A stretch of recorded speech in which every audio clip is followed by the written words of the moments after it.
नमस्कार। SP academy की online classes में आप सभी का स्वागत है।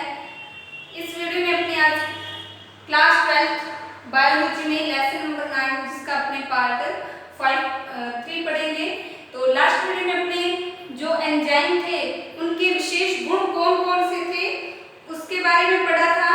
तो इस वीडियो में अपने आज जो एंजाइम हैं इनकी क्रिया को प्रभावित करने वाले कारक कौन कौन से हैं, तो एंजाइमों की क्रिया को प्रभावित करने वाले कारकों के बारे में अपने आज इस वीडियो में पढ़ेंगे।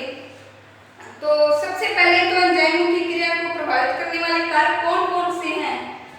तो एक नंबर अपने टेम्परेचर है, ये प्रभावित करता है। पीएच मान है, एंजाइम की सांद्रता का प्रभाव भी होता है एंजाइमों की क्रियाशीलता पर।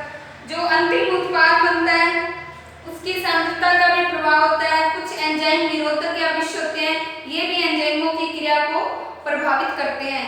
तो अपने सबसे पहले एंजाइम की क्रिया को प्रभावित करने वाला कारक तापक्रम है, तो तापक्रम के बारे में पढ़ते हैं। तो एंजाइमों की क्रिया को प्रभावित करने वाला तापक्रम है, ये कैसे प्रभावित करता है।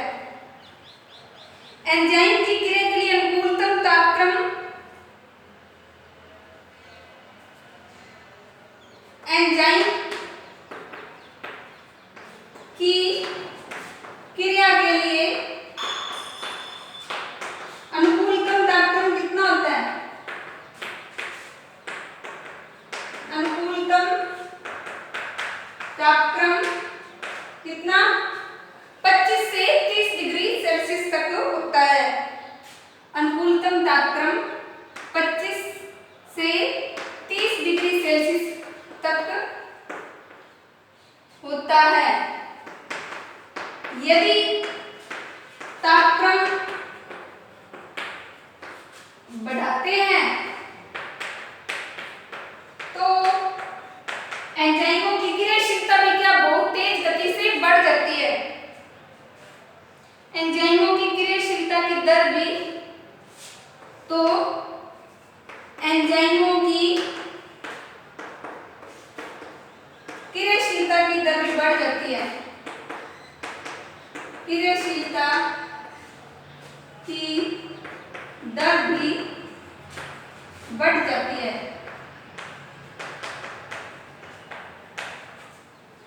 यदि एंजाइमों की क्रियाशीलता का तापक्रम यानी 25 डिग्री सेल्सियस से कम कर दिया जाए तो एंजाइमों की क्रियाशीलता क्या होगी, कम हो जाएगी। यदि तापक्रम कम कर देते हैं, यदि तापक्रम कम करते हैं तो क्रियाशीलता की दर भी कम हो जाती है। तो क्रियाशीलता की दर भी कम हो जाती है, दर भी कम हो जाती है।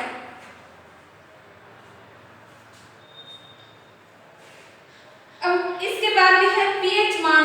तो एंजाइम की क्रियाशीलता को पीएच मान कैसे प्रभावित करता है। प्रत्येक एंजाइम का एक निश्चित पीएच मान होता है। प्रत्येक एंजाइम का एक निश्चित पीएच मान होता है। निश्चित पीएच मान होता है जो कितना है, जो 5 से 7.5। तो लगभग इसमें दक्षतापूर्वक कार्य करने के लिए एंजाइम का पीएच मान कितना होना चाहिए। एंजाइमों के लिए अनुकूल पीएच मान कितना होता है, 5 से लेकर 7.5 तक होता है। एंजाइमों की क्रिया के लिए अनुकूलतम पीएच मान 5 से 7.5 तक होता है। ये एंजाइमों की क्रियाशीलता के लिए अनुकूलतम पीएच मान है। इसकी कमी या वृद्धि करने पर, इस मान में यदि कमी या वृद्धि करते हैं तो एंजाइम की क्रियाशीलता प्रभावित होती है। यदि पीएच मान को कम या बढ़ाते हैं, यदि पीएच मान को कम करते हैं या बढ़ाते हैं तो एंजाइमों की क्रियाशीलता भी प्रभावित होती है। तो एंजाइमों की क्रियाशीलता प्रभावित होती है।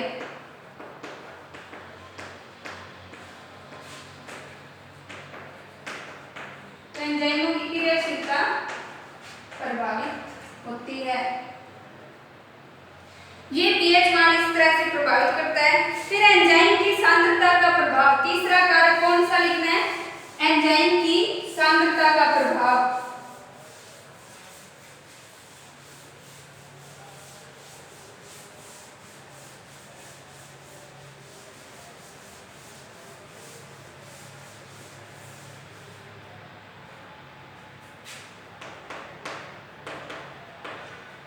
एंजाइम की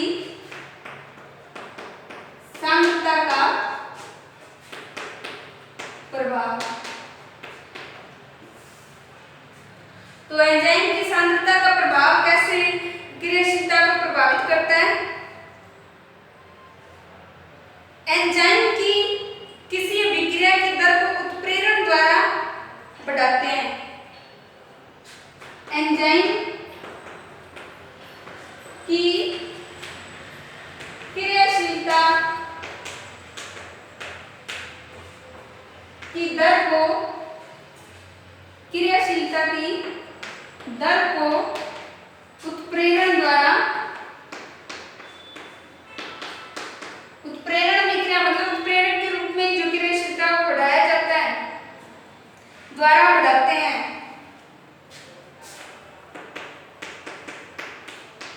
तो यदि एंजाइमों की सांद्रता कम या अधिक होगी तो क्या प्रभाव पड़ता है?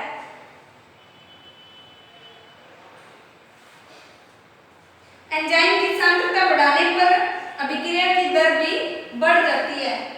यदि एंजाइम की सांद्रता बढ़ाते हैं,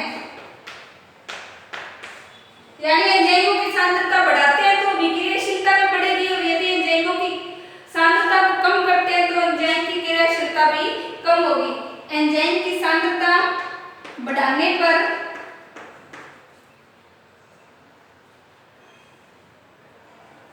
अभिक्रिया की दर बढ़ती है, अभिक्रिया की दर बढ़ती है। यदि एंजाइमों की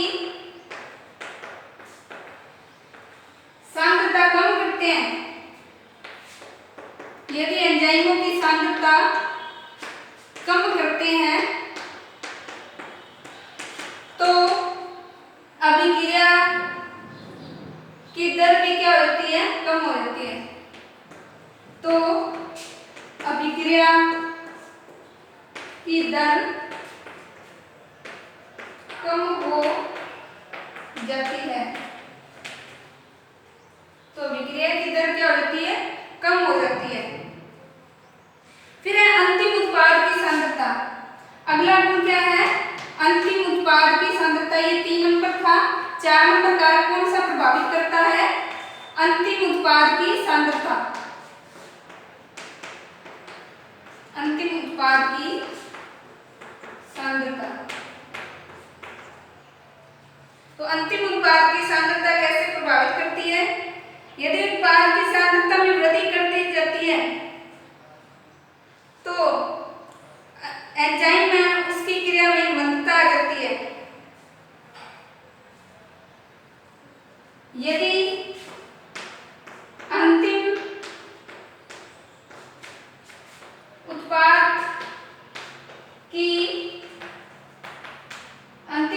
की सांद्रता क्या बढ़ जाती है तो क्या होता है?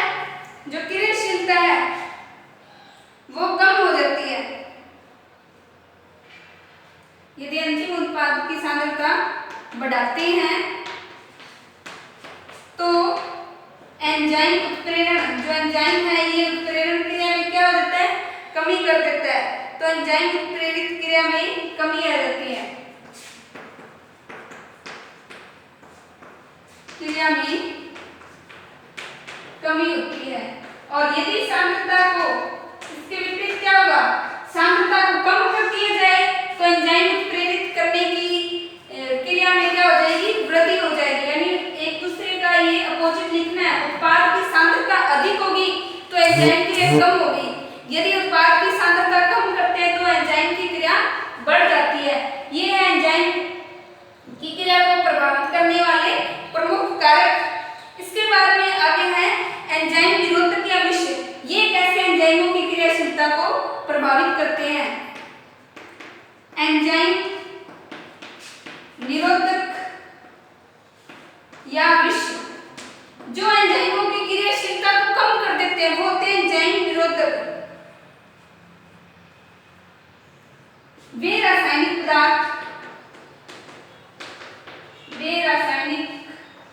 पदार्थ जो एंजाइमों की,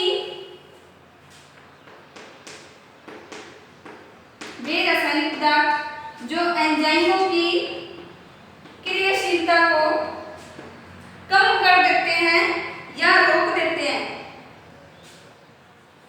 जो एंजाइमों की उत्प्रेरण क्षमता को या क्रियाशीलता को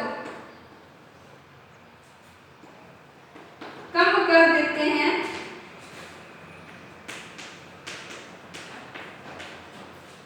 उन्हें एंजाइम निरोधक कहा जाता है या उन्हें एंजाइम निरोधक कहते हैं।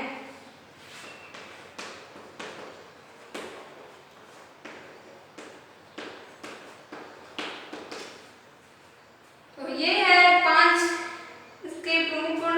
अब जो संदमन की विक्रिया है वो कितने प्रकार की होती है, रोकने की विक्रिया 2 प्रकार से होती है। एक प्रतिस्पर्धी निरोधक होते हैं और दूसरे अप्रतिस्पर्धी निरोधक। निरोधक 2 प्रकार के होते हैं। निरोधक क्रिया 2 प्रकार की होती है, जिसमें एक क्या है प्रतिस्पर्धी निरोधक और दूसरी कौन सी क्रिया है, अप्रतिस्पर्धी निरोधक। 1 नंबर प्रतिस्पर्धी निरोधक और दूसरी कौन सी है, अप्रतिस्पर्धी निरोधक।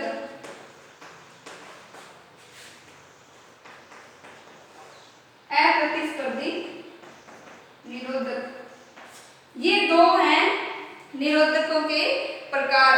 तो प्रतिस्पर्धी निरोधक क्या होते हैं,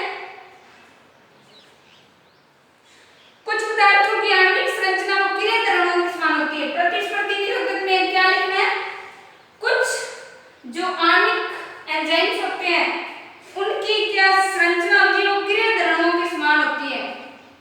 इनकी संरचना क्रिया दरों के समान होती है, इस कारण इसे प्रतिस्पर्धी निरोधक कहा जाता है। यानी अपने समान अणुओं के साथ ये प्रतिस्पर्धा रखते हैं, इस कारण इन्हें प्रतिस्पर्धी निरोधक कहा जाता है। और दूसरे हैं जो अप्रतिस्पर्धी निरोधक, इनकी संरचना क्या होती है, इनकी आणविक संरचना है वो क्रियाधर अणुओं के समान नहीं होती। इनकी आणविक संरचना क्रियाधर अणुओं के जैसी होती है, इनकी आणविक संरचना क्रियाधर अणुओं के समान नहीं होती है, इस कारण से अप्रतिस्पर्धी निरोधक कहा जाता है। लेकिन फिर भी ये क्या करते हैं, अप्रतिस्पर्धी निरोधक है, एंजाइम के सक्रिय स्थल से न जुड़कर दूसरे स्थान से जुड़ जाते हैं। ये एंजाइम से ही जुड़ जाते हैं प्रतिस्पर्धी निरोधक, लेकिन ये क्या होते हैं, एंजाइम से न जुड़कर किसी दूसरे स्थान पर जुड़ जाते हैं। तो ये सारे कौन से एंजाइमों की क्रिया को प्रभावित करने वाले प्रमुख कारक थे, जिसके बारे में हमने अभी कंप्लीट किया है। इसके बाद में आगे वाला टॉपिक है एंजाइमों की क्रिया विधि। एंजाइम है वो अपनी क्रिया कैसे करते हैं, किस प्रकार जुड़ते हैं, उसके बारे में हमने पढ़ेंगे।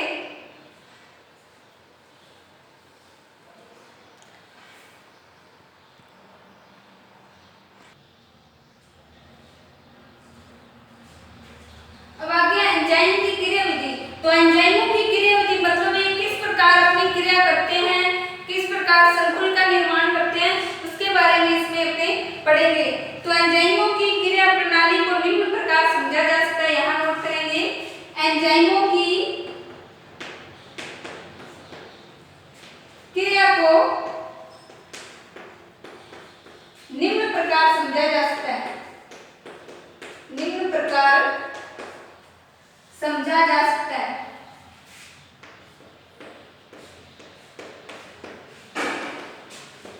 तो इसमें कौन कौन सी दो क्रियाएं होती है एंजाइमों की क्रिया में? एक तो एंजाइम क्रिया दर संकुल का निर्माण, एंजाइम क्रिया दर संकुल का निर्माण,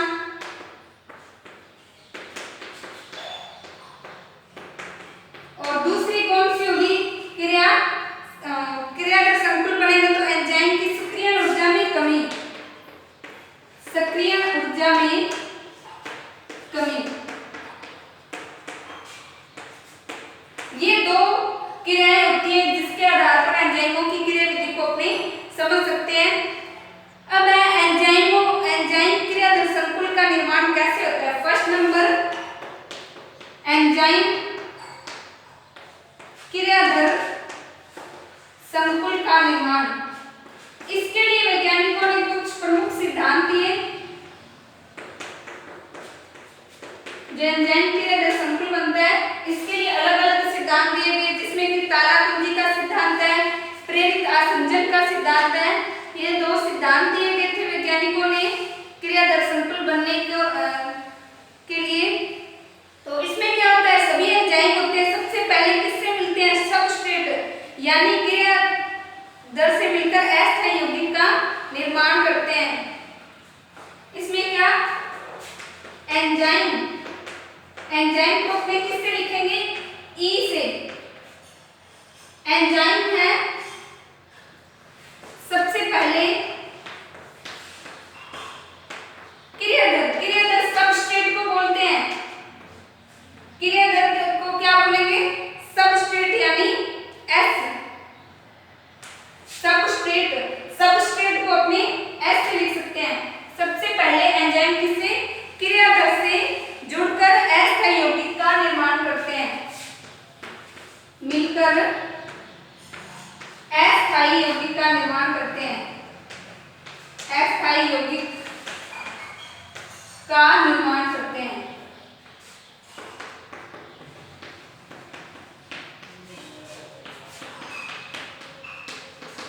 अब इसमें क्या होगा? अपनी एंजाइम और जो सबस्ट्रेट है इन्हें जोड़ेंगे, फिर इसे उत्प्रेरण क्रिया द्वारा अपने अलग अलग बनाते हैं। तो ई यानी एंजाइम प्लस सबस्ट्रेट यानी एंजाइम प्लस क्रियाधर दोनों मिलकर क्या बनाते हैं? जब दोनों मिलते हैं तो उत्प्रेरण द्वारा ईएस बंधन क्रिया द्वारा पहले एंजाइम सबस्ट्रेट बनेगा, फिर इसमें उत्प्रेरण होता है तो ईपी यानी एंजाइम उत्पाद, प्रोडक्ट, पी का मतलब प्रोडक्ट, एंजाइम उत्पाद बनेगा। तो एंजाइम उत्पाद बनने के बाद में जब इसे अपने तो ये एंजाइम उत्पाद सम्मिश्र बन गया, फिर अपने इसे अलग भी कर सकते हैं। तो ईपी को अलग करेंगे तो क्या बनेगा? एंजाइम और प्रोडक्ट दोनों अलग अलग हो सकते हैं। यहाँ पर क्या ई प्लस पी। तो इस तरह से एंजाइम संकुल बना। पहले क्या एंजाइम ने क्रियाधर से जुड़ा और अस्थायी यौगिक बना, ये है अस्थायी यौगिक। अस्थायी यौगिक आगे फिर स्थायी उत्पाद बनाता है, जो उत्पाद एंजाइम उत्पाद मिश्र कहलाता है। फिर कुछ समय बाद में प्रोडक्ट अलग और एंजाइम अलग हो जाता है।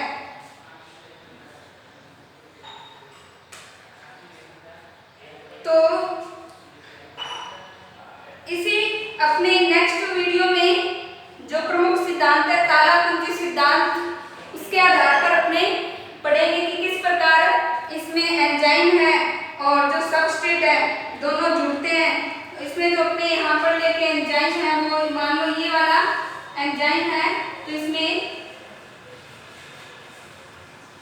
यहाँ पर ये किस प्रकार फिट होता है सबस्ट्रेट। तो दोनों जब जुड़ जाते हैं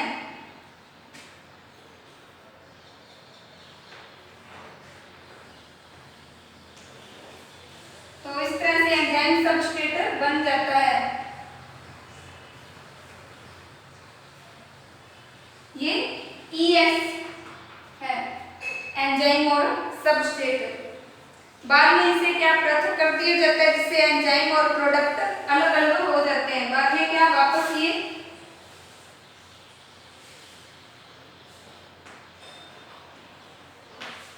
और यहाँ पर ये अलग हो गया, ये एंजाइम खाली है यहाँ से और ये प्रोडक्ट P। नेक्स्ट वीडियो में अपने तालाकुंजी सिद्धांत और प्रेरित आसंजन का सिद्धांत है